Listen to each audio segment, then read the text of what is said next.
Y esta noche conversamos vía remota con el director del Infonavit, Octavio Romero Oropeza, para conocer más detalles de esta reforma al instituto y sobre todo estas irregularidades que existían y que ya han sido ventiladas. Director, buenas noches, bienvenido a Punto de Referencia. Gilberto, muy buenas noches Azul. Muy buenas Como noches. siempre, un gusto. El gusto es para nosotros, director.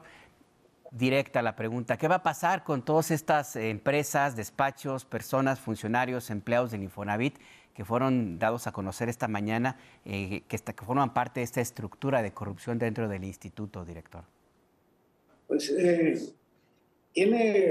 tenemos un poquito más de 60 días que iniciamos en la dirección del Infonavit, Alberto, y hemos venido trabajando de manera muy intensa y hemos venido casi a diario encontrando este tipo de sorpresas, y desde luego cuando encontramos estas cosas, pues entramos a la revisión exhaustiva. Por ejemplo, el tema de la venta múltiple de unas casas, esto que hablaban ustedes hace un rato, de que 200 casas se venden 4 veces al año, o que un notario sobre 240 viviendas hace 1.600 operaciones.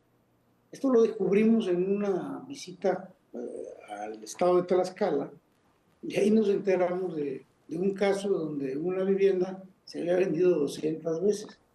Entonces, a partir de eso, inferimos que esto se repetía en varios estados de la República. Nos dimos a la tarea de investigar y efectivamente encontramos toda esta red delictiva. La estamos encontrando, la estamos denunciando, porque además los detractores de la reforma lo que plantean es que el gobierno quiere apoderarse de los recursos de los trabajadores, porque ellos cuidan bien, se refieren al sector de los trabajadores y al sector de los empresarios, cuidan muy bien los recursos, y es el gobierno quien quiere disponer de ellos para gastarlos.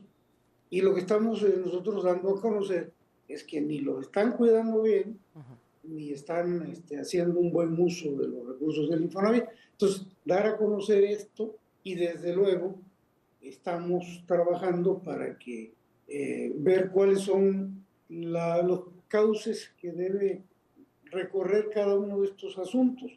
Por ejemplo, estos proyectos de construcción de casas que proponen los sectores de los trabajadores y de los empresarios, y que han quedado mal a lo largo de muchos años, que ya tienen algunos casos 7, 8, 9 años que empezaron, que nunca terminaron, que afectaron las finanzas del Infonavit, pero también afectaron a los trabajadores. Pues hay que ver de qué manera se va a resolver, si estas empresas van a devolver, van a resarcir el daño que han causado, o si tiene que haber alguna denuncia en contra de las empresas y de los funcionarios y de quien haya permitido que esto ocurriera, o, poniéndolo de otra forma, de quien no actuó en su momento para que esto se resolviera, porque estamos hablando de asuntos que tienen 8 años, 9 años. Entonces, ha habido desidia, por decirlo menos.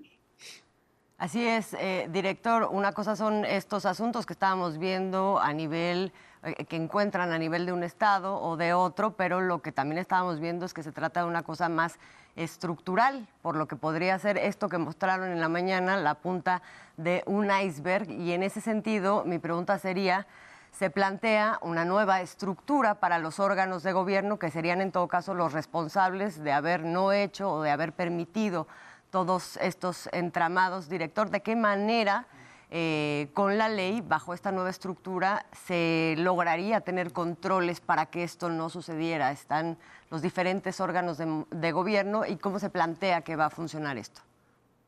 Bueno, la presidenta Sheinbaum lo que está planteando es que el sistema de gobierno del Infonavit se asemeje o se homologue al del Instituto Mexicano del Seguro Social. Esto es, que haya una asamblea general tripartita, en donde haya un igual número de miembros del sector trabajadores, del sector empresarial y del sector gobierno, que haya un consejo de administración tripartita, igual, con el mismo número de integrantes de cada sector. Donde hay una diferencia significativa es que mientras en el Instituto Mexicano del Seguro Social hay un solo director, en el Infonavit vemos tres, el servidor, el que les habla, y hay un director general del sector empresarial y hay otro del sector de trabajadores. Desde luego, estas direcciones no realizan operaciones, no tienen funciones sustantivas, pero sí tienen mucha influencia dentro del Infonavit. Entonces, lo que se está planteando es que desaparezcan estas dos direcciones que hoy solamente generan un costo importante porque los integrantes de estas direcciones pues ganan el doble que gana la presidenta de la República, ellos y sus colaboradores.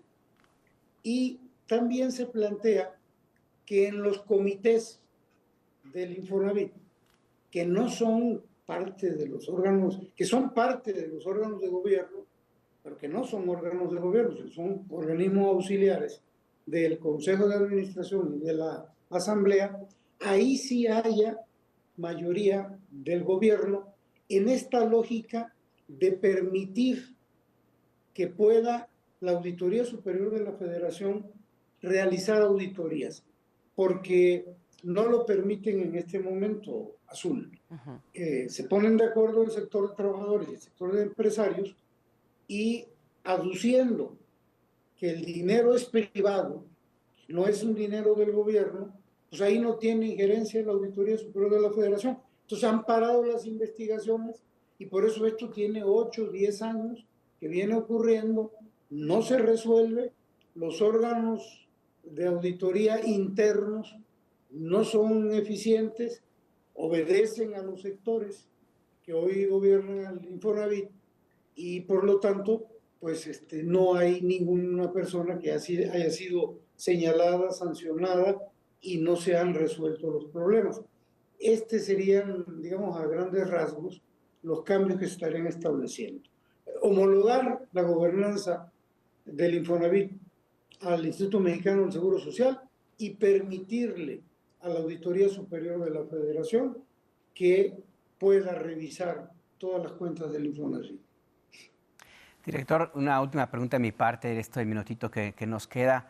¿Qué relación hay con estos descubrimientos que son apenas la punta de un gran iceberg, según, si me permite este símil muy común, director? ¿Qué relación puede haber con toda esta campaña que también ha surgido para tratar de frenar la reforma a el Infonavit? ¿Existen vínculos? ¿Qué explicación podría encontrarse? Es una muy buena pregunta, Alberto.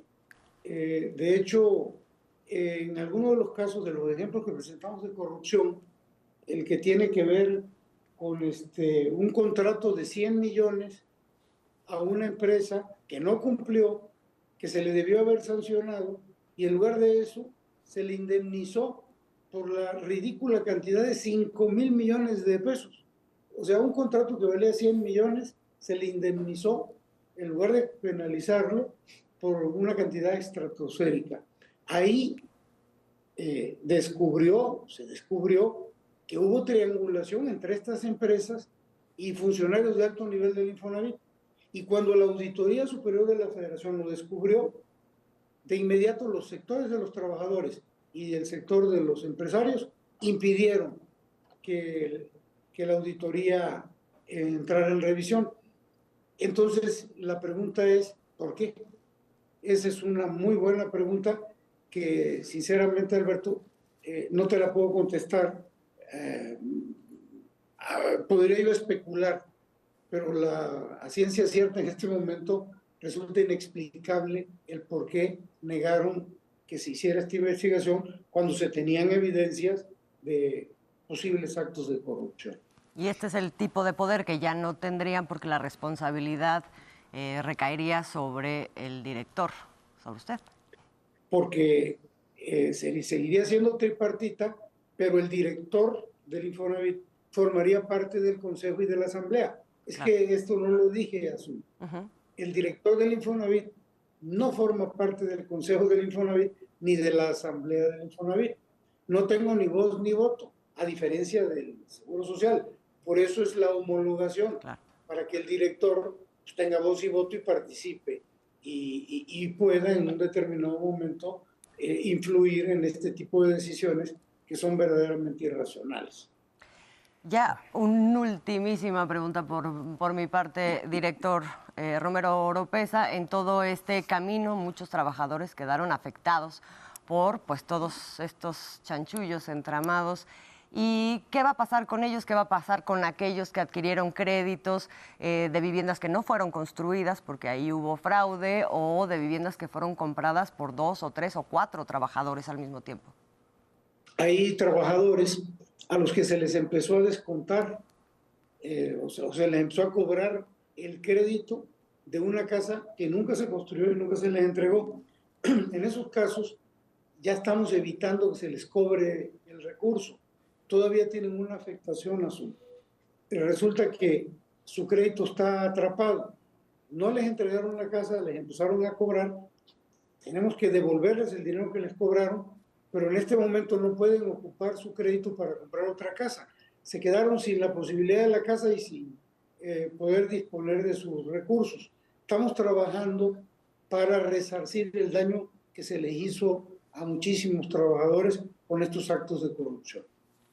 Pues director, vamos a estar muy pendientes de lo que suceda en el Infonavit, como usted nos ha señalado y lo dijo desde la mañana hasta apenas el inicio, pues ya que esté más adelantado, a ver si podemos encontrar más respuestas a estas preguntas, director. Por lo pronto, muchas gracias, ingeniero Octavio Romero Oropeza. No, siempre con mucho gusto de estar con ustedes y toda la información que vayamos teniendo y en el momento que me la requieran, estoy a la disposición. Muchísimas gracias, director. Muy buenas noches.